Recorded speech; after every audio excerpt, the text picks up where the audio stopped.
कि उनके odd places और इवन प्लेसेस के सम का जो डिफरेंस है वो 0 होगा। जैसे मान लो यहाँ पर मैंने कहा कि 1 1 2 2 और मैंने कहा यहाँ पर 3 3।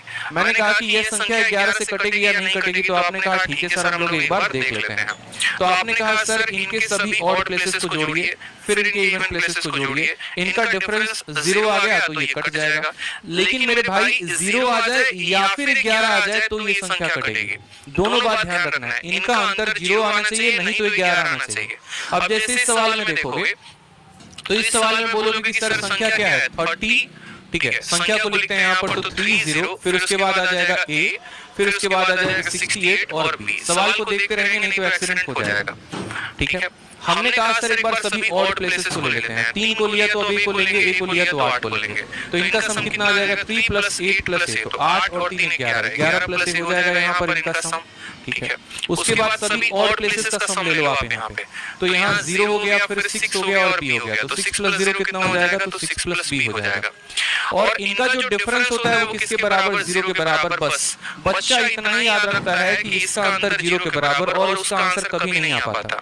उसको दोनों बातें ध्यान रखनी है, उसको या तो ध्यान रखना है कि इसका जो डिफरेंस है वो 0 आए और नहीं तो इसका डिफरेंस 11 आए, क्योंकि सवाल में बहुत बड़ा कैच है, सवाल में ये कहा है a ग्रेटर देन 0 b है। अब जैसे मानो कि यहाँ पर अगर हम इसके डिफरेंस को 0 लेते हैं तो इसका मतलब क्या हो गया, 11 में से 6 गया तो 5 आ गया, प्लस हमारा आ गया a और आ गया हमारा माइनस b बराबर कितना 0 के, ठीक है। यानी अगर हम देखेंगे तो बोलेंगे सर a माइनस b बराबर कितना आ जाएगा, -5। क्या a माइनस b बराबर -5 संभव है? दो संख्याओं का अंतर -5 हो सकता है? नहीं हो सकता, क्योंकि सवाल में कहा है a b से बड़ा है। अगर ये संख्या इससे बड़ा है तो घटाने पे कभी -5 आ ही नहीं सकता।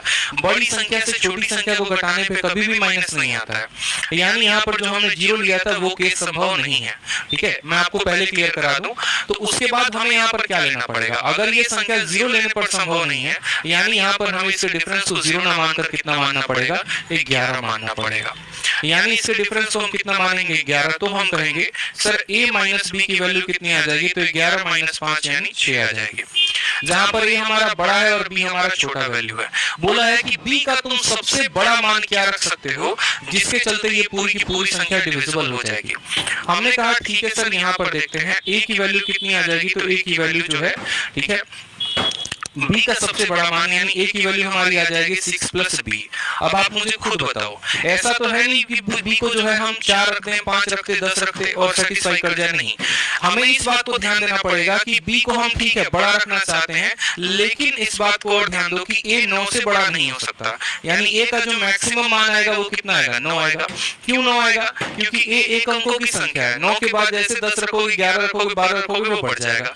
यानी a को आपको 9 रखना पड़ेगा, और 9 में से 6 घटा दोगे तो b का मान निकल जाएगा, यानी b का मान कितना होगा, 3 होगा। या फिर आप ऐसे कह सकते हो कि सर 9 a का मान है, 9 में से 6 चला जाएगा तो b का मान कितना आ जाएगा, 3 आ जाएगा।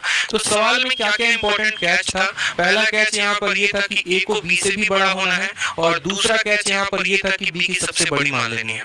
जैसे b को अगर आप 1 रखते ना तो a की वैल्यू 7 आती, b को आप 2 रखते तो a की वैल्यू 8 आती, b को आप 3 रखते तो a की वैल्यू 9 आती। सारे केसेस सेटिस्फाई होते हैं, लेकिन उसमें b का जो सबसे बड़ा मान होता है वो यहाँ पर 3 रखने पर ही आता। इस वजह से ध्यान देंगे यहाँ पर, ठीक है, कि हमें a को बड़ा बनाना है, यानी a को 9 करना है, तो 9 करना है तो b का ऑटोमेटिक मान कितना आ जाएगा, 3 आ जाएगा, और ये हमारा आंसर होगा। और डिफरेंस 0 नहीं लेंगे, डिफरेंस जो है वो 11 लेंगे।